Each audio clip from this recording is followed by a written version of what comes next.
Vermont Sun and Shade. So I have an update for you before we even begin. I just want to get this music for the birds so that it's not really loud. It's not loud anyway, but we don't want to hear it here. What we're doing, and that's nice and quiet.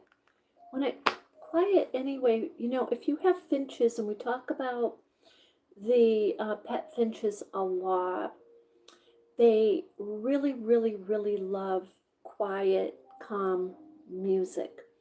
Now, granted, they will sing up a storm and do their little dances to Lady Gaga and Adele and all of them. They will. But they really love this. If you're going to have music on for them during the day, they love it. If you don't have music on, you have other birds for them. That's wonderful. If you have no other birds and you're not talking to them, you want to have something to stimulate them so that they have a nice day. So before we get to this next article, I have so many articles today, I can't even believe. So I want to update you on change in the channel here.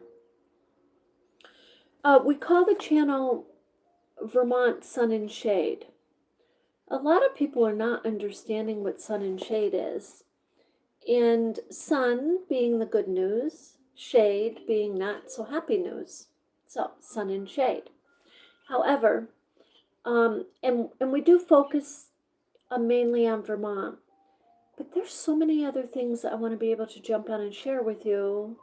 And I was thinking of putting these things on my other channel, Mella's Vlog, and I seriously can't add like another channel because I already have 4. One of them is just my mix of music, images and music assimilations. That's where I do my graphic art, and I get music, and it's a whole nother art part of me. So artistic part of me, creative part of me. So I don't want that to be news. This channel, we're going to be adding news, events, happenings, things going on that we may find interesting and that we want to know about here in Vermont. We're going to add it to this channel, to Vermont Sun and Shade. Now, Sun and Shade, I'm probably going to change the name so that people are understanding it's Vermont, which we're still going to do all our Vermont news, but it will leave us the freedom to add other news clips that may be happening in other states or nationally or internationally. So that's the change coming. The change is actually just an addition, and it will be a fun addition. But today, kind of to a couple little things I want to share with you right now. On the missing persons in Vermont, I looked up, because we just talked about Tim Montaigne this morning missing. So, and this was the one I thought there was a 14-year-old. So let me read this, because why I'm not seeing more on this, this is an AI overview. And then we're going to go in and just quickly look up if any of these people. All I did was put in March and April 2026. And I've got 1, 2, 3, 4, 5 people that came up right now in Vermont, guys. So missing, and this whole video isn't going to be on all the missing people, but I kind of want to add this right now. There's Elizabeth Buchanan, age 15, reported missing from Springfield, Vermont on April 10th, 2026. She may be in Claremont or New Hampshire. So we'll take a deep dive into these, like give them their own separate video, but let me just read this. The unidentified male, that's the one we just talked about this morning, was Tim Montaigne. Vermont State Police are searching for him in Bristol. The next one up, Dugan Root, age 14, reported missing in Weybridge on March 18th, 2026, after leaving his home on foot. Update, oh, he was located safe on the evening of March 18th. Okay, so that's an update on Dugan. He is located, good. Unidentified female, okay, so she went missing March 26th, found safe, good. Unidentified female again on April 7th, was also found safe. So we had 1, 2, 3, 4, 5, and out of the 5, 3 have been found safe. So that's a really good. I just wanted to, because they didn't make that like really widely known. But anyway, I'm glad they're safe. Okay, guys. So news in the 7 days, newspaper, and this article is by Aaron Calvin, and it was just put up, I guess, 43 minutes ago or something like that. It says Aaron Calvin. So the title of it is Prosecutor's Problem Dog Bites Defense Attorney's Face. Did you hear that, guys? Listen to me here. This is the second article we've had in a month here in Vermont on a very serious dog attack. Let's read this, though. I read a little bit of it already, but let's read it again together. Diane Wheeler's dog, named Moose, has terrorized a Burlington neighborhood. There have been no recent reports of bad behavior, though, until Monday. I don't understand those two sentences, do you?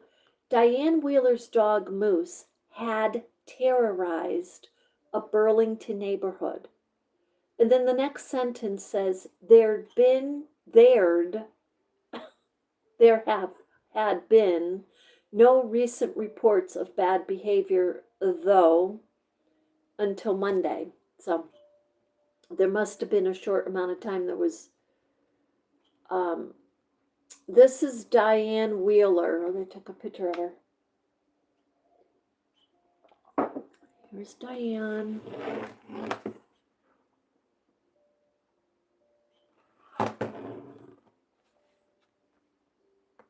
Let's read this. A Franklin County prosecutor's notoriously aggressive dog attacked and injured a defense attorney on a street near St. Albans Courthouse. That's very serious, guys. You know why? Because she's in court, maybe with these people or against these people or something like that. I don't know. It doesn't say they're the same team. So that's bothersome right there. Betsy Hibbett, to me it is anyway, to me, in my opinion. Betsy Hibbett's confirmed to 7 days that she was bitten by Moose. A mutt, they call it a mutt. Why this article is, in my opinion, already is not well written. I'm sorry, but it was bitten by Moose, who is a dog that belongs to Diane Wheeler, a Franklin County Deputy State's Attorney.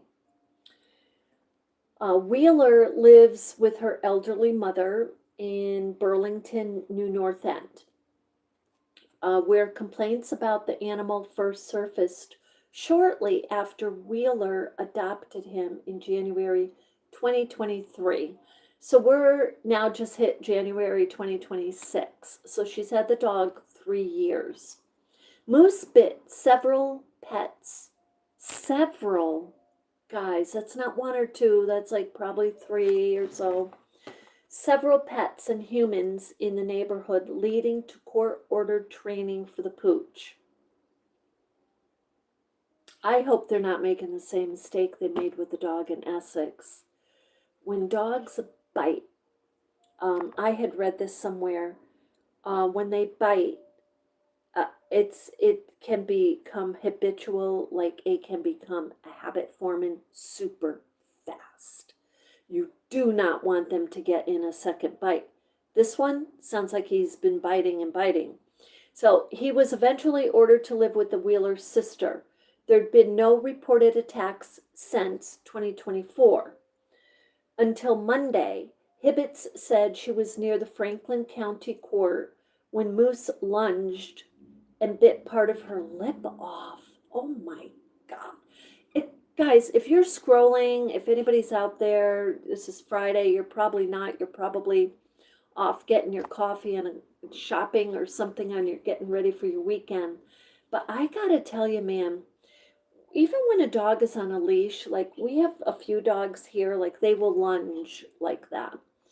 Um, and some of them are kind of bigger, so they can very easily get up. It very easily hit 4 or 5 feet high, with their jaw level, and they could accidentally bite you, or they could purposely bite you.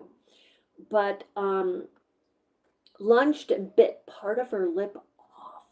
The injury will require plastic surgery.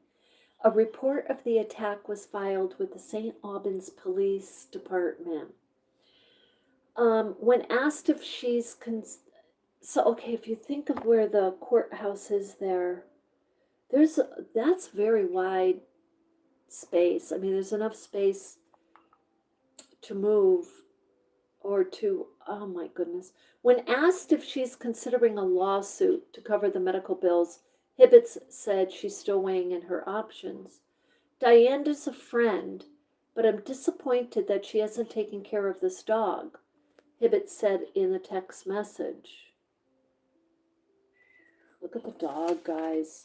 Oh, she's lucky it was only her lip. Look, here's the dog. Look at the size of the dog. You can see it. This picture is not huge, but there's the dog right there. Pretty good size, guys. Pretty good size. So he does have a muzzle on there, but you gotta wonder why he didn't have a muzzle, unless he did have a muzzle and he was still able to bite. Wheeler did not return a request for comment.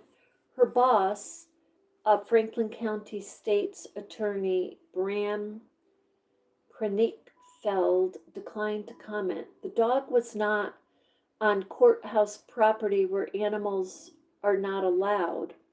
Moose was ultimately declared a public nuisance in Burlington after he bit a man at Letty Park in September 2024. You should be able to walk through the park and not worry about this, guys. That was in 2024. Neighbors in the New North End had complained for more than a year about the dog and his propensity for violence. Wheeler was forced to surrender primary ownership of Moose in October. Let me say something to you, Miss Wheeler. Okay, being a professional myself and having been in human resources, and you're at a much higher, I mean, as difficult as it is, you've got to put other humans first, right? It's a tough part of having a pet.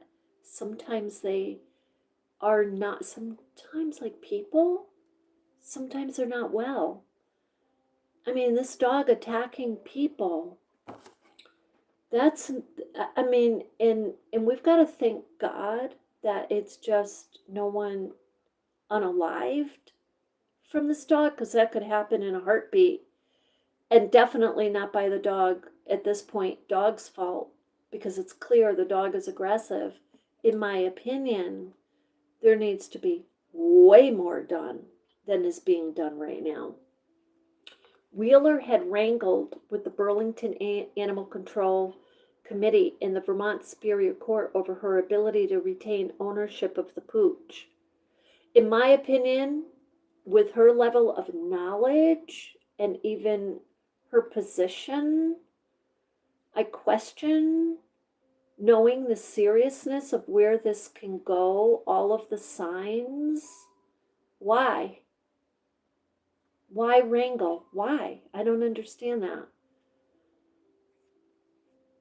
Reality is that when an animal starts to bite and attack, they're that that's gone past um, the public safety requirements, right, for having a pet. It's gone past it. Anyway, he was required to attend a residential training program and then live in Wheeler's sister. This isn't a human being. This is a dog. You know, I mean, they have got to, if they're going to say, okay, the dog has to go to training, they got to make sure the dog is totally um, past this behavior. Um, Deborah Lesser said in a different New Northland neighborhood. There's so many things going through the holes here lately, guys. And animal, look, animal control is not difficult because it is the animals that are vicious towards humans that need to be they need to be removed like immediately, and um, not just attend a training, because there's all of those hours in between that, in my opinion, they need to take the animal, remove it, and put it in a safe environment until and training it 24/7 until it is absolutely unequivocally past this behavior. And sometimes, guys, it doesn't happen. Is it possible it happens? Yes. I had when I got my rescue years ago, little Sophia. The vet said immediately she would never get past um, being upset, like with other dogs, barking and barking at other dogs, because she had been attacked so many times in her previous life by these other dogs. It took years. And what I had, because she was small, so I was able to pick her up when I saw a dog coming towards us, pick her up, turn around, go the other way, or pick her up, turn around, and let them go by. I had to use constant precaution because she wanted to go at him if she just lost it. But she was little, and a few neighbor dogs were very patient with her. And after a couple of years, of course, they were all at their end of their lives at this point. Seriously, I'm not kidding you, it was her life. But she did finally befriend them. And she was the sweetest. She would just bark and bark and bark at them, and they would just listen to her. But to get there took lots and lots and lots and lots of love and precaution and constant. I was with her all the time. So, but she was also very little. Now, being as old as I am, I know full well that if I got a dog that size of Moose, and I don't know how old Miss Wheeler is, if she's like a senior citizen like me or not, I don't know. But I do know as a senior citizen, you do not have as much strength as you used to. You don't, guys. Especially like the shoulders, they just naturally, and people don't know this, you naturally lose. It's not just the muscle and everything. You naturally are losing strength. I could never hold a dog like the size of her dog of the picture I just saw. I couldn't do it. And I would have to, it would break my heart, but I'd have to either give it to someone who could handle that dog 24/7, you know, or ask the Humane Society to help me. I would want to do what's best for the dog. It's not best for the dog to let it become more and more aggressive. It's what's best for the dog and the humans around it, okay? I know I'm going off on a little tangent, but in April 2025, the Animal Control Committee ordered Moose, to remain in Lesser's care under no circumstances to be present at the Wheeler home. I guess that's because they have a senior citizen, her mom's there. It's as we just read in the article. Lesser did not return a request for comment. Assistant City Attorney Kimberly Sturtevant said that her office was awaiting information and will evaluate options as it becomes available regarding Moose's most recent attack in. Yeah, I would definitely say the easiest mediation and answer to this problem is that Miss Wheeler see this is potentially a devastating problem she may not be able to control. And even if it doesn't bite and it jumps up and knocks someone down and it's a senior citizen or a child, it could inevitably accidentally unalive that person. That's a big dog. So, muzzle or no muzzle, the dog has a problem. So, she could solve that problem by right now hunting for the perfect person, maybe a young, strong guy who loves to train animals, train that dog, retrain that dog, or, forfeit the dog or pay for the dog to be out with this person to be trained constantly for the next year. But, the dog might want to stay with that person at that point. I don't know.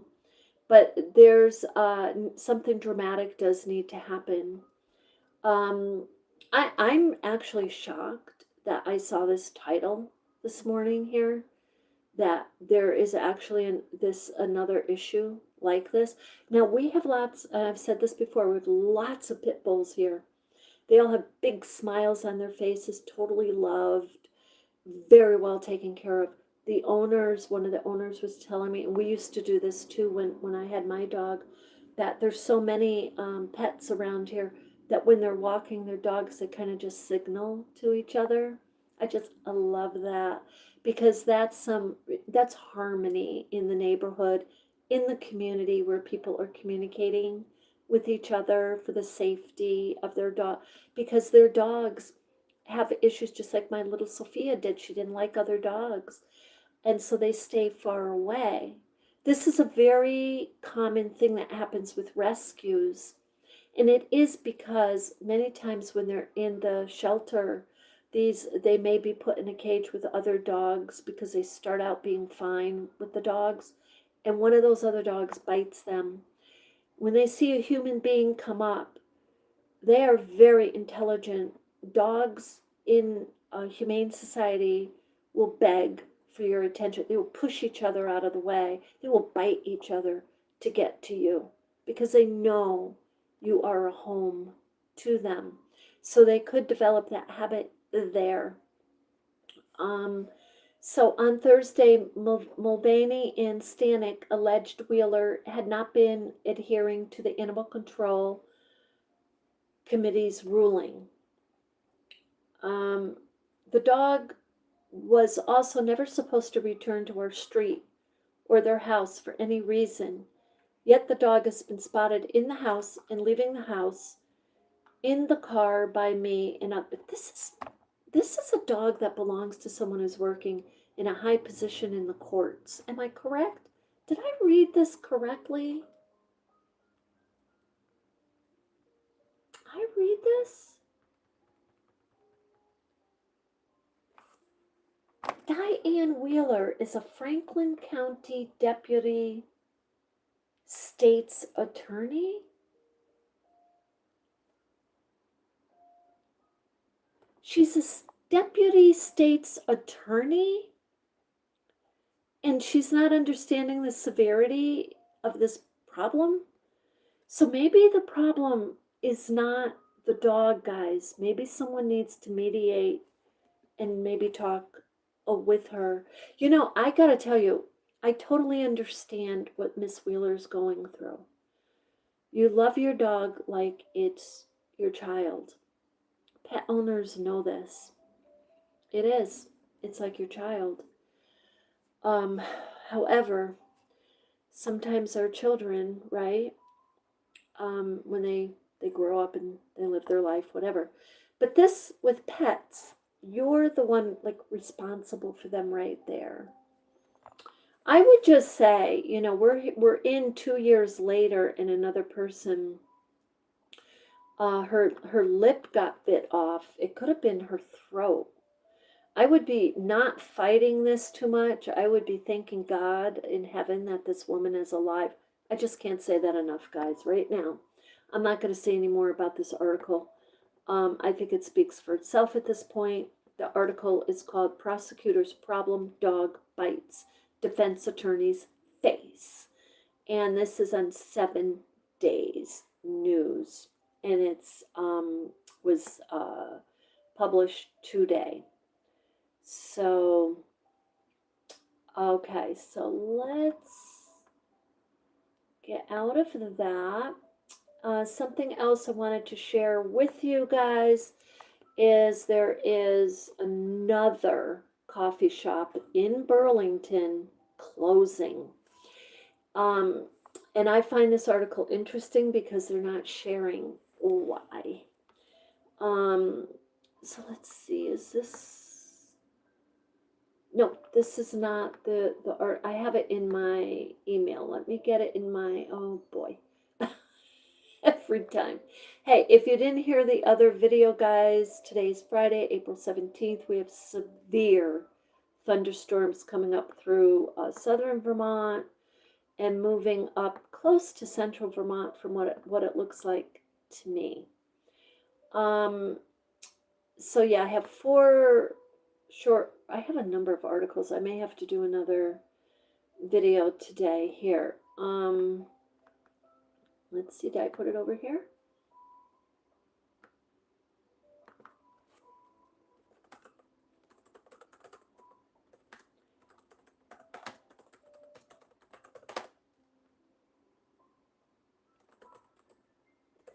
Okay, guys, here it is. It's in the Burlington Free Press. Let's see if they let us read it. The Burlington Free Press is sending it to my email, but they're not letting us read it. So, guess what? 7 Days lets us read. Thank you, 7 Days. So I'm going to read it from theirs. A restaurant and cafe closure. Oh, 2. One in Rutland and one in Burlington. Sorry, need to have a sip of my coffee. This is by Jordan Berry, the article, and it was written April 14th, 2026. And mid-April marks the end for Peruvian, Venezuelan spot Pow Pow and the Pine Street outpost of Kestrel Coffee Roasters. Kestrel's other locations remain open. Let's find out what's going on.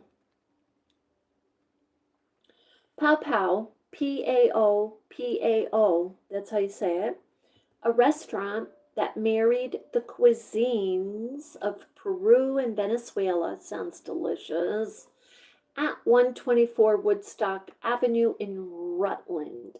Is anybody from Rutland out there?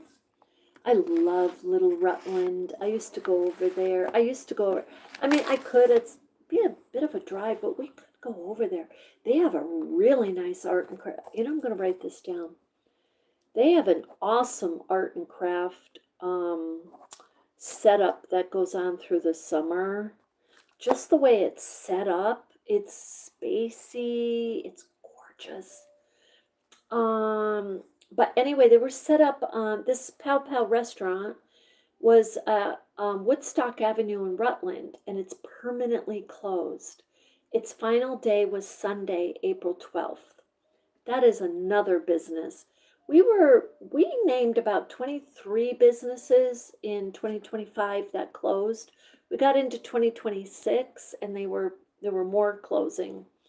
And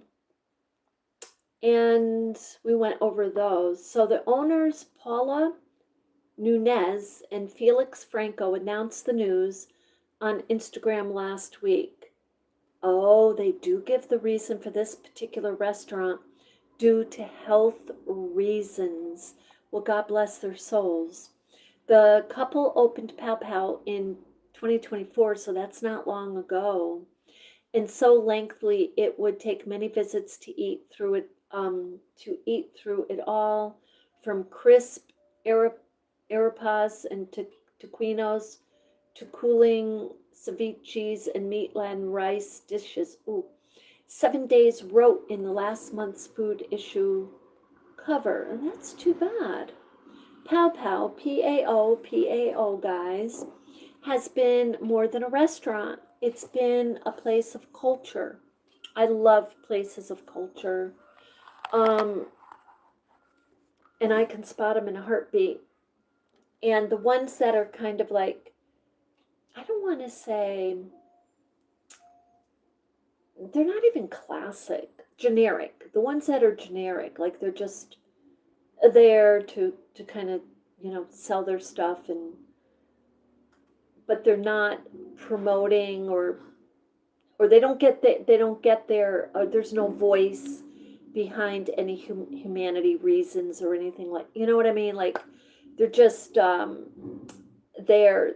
like you get that feel the minute you walk in that place. You know what I mean, like they're just there to make money. I don't want to say it like that, but I'm going to say it like that. And you get places like this, like Pow Pow, and you hear why they're there. Like immediately, you can feel the vibe. Yeah, there was a place of culture, connection, and unforgettable moments.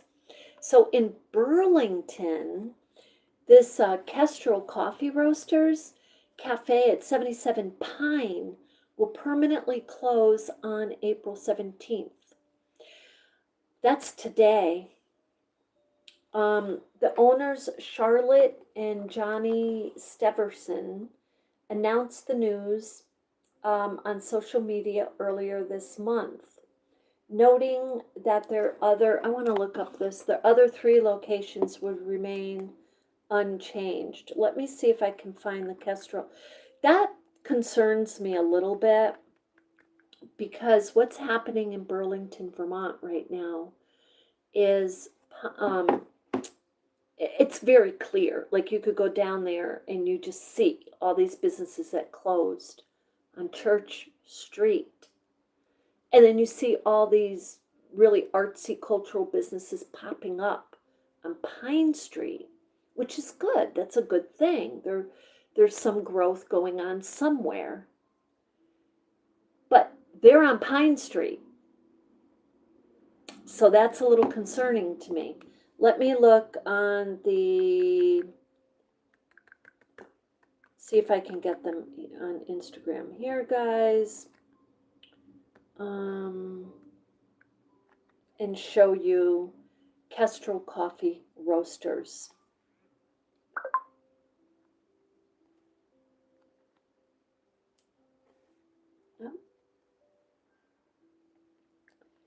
Kestrel, if it's the one I'm thinking of, I've been in it. Kestrel Coffee. Now, I hope it's not the one I go to all the time.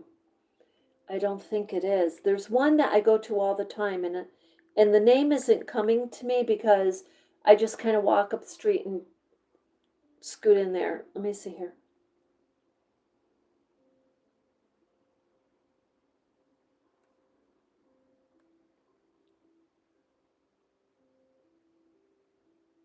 No, that's not it. But this is it. Kestrel Coffee. It's not the one I go to. Let's give them a heart and let's give them a follow. Ooh, that might be the one I go to. That looks like it there. Oh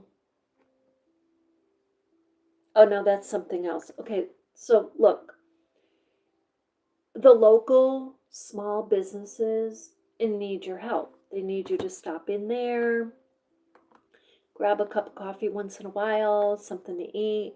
I try to be supportive, and I'm going to tell you, I've learned this long ago that, I mean, it's always nice to find a place to, like your go to place, but it's nice to go to the other businesses that are a few doors down And you and I, guys, up here in Morrisville, Vermont, and over in Jeffersonville, we're gonna visit some businesses that are little, I call them diamonds in the rough. And some of them have been there forever. They're super easy to drive by. I appreciate them, and I will be visiting them more. So this particular one, Kestrel Coffee Roasters, they have 3 other locations. Let's see if they tell us where they are. The couple launched the Pine Street Cafe, less than a half a mile from Kestrel's Maple Street spot, in 2022. So they had another cafe. So if you're scrolling, we're talking about a cafe called the Kestrel Roasters that is closing. Today is its last day here in Vermont, in Burlington. Anyway, then the newly renovated mixed-use building felt like a place that they could, sell their coffee. So the Steversons opened their original roastery at South Burlington's Tech Park, and 2018. Yeah, I think that's the place where they sold like dynamite sandwiches. I think they did pretty good. In October, Kestrel's latest outpost at Burlington International Airport joined the lineup. All good things evolve, and we're feeling grateful for the time we've had here. That is a key word, grateful, being grateful for their community. I love to hear that, and you don't hear that from many people nowadays, especially. You don't hear that kind of appreciation. So, anyway, that's the news on those 2 businesses. Now, I have what I'm going to do is I have 3 articles, and I'm coming back to them. The one on the horses I told you about, and 2 of them on bears. And that will wrap it up for today. But I'm going to come back because I don't want these to be too long. So with that, thank you for being with me. And let's look up where the other Kestrel. Oh yeah, the locations were South Burlington at the airport. Okay, that was one. And let's see, Kestrel Roasters locations. If I'm pretty sure they're the ones I'm thinking of.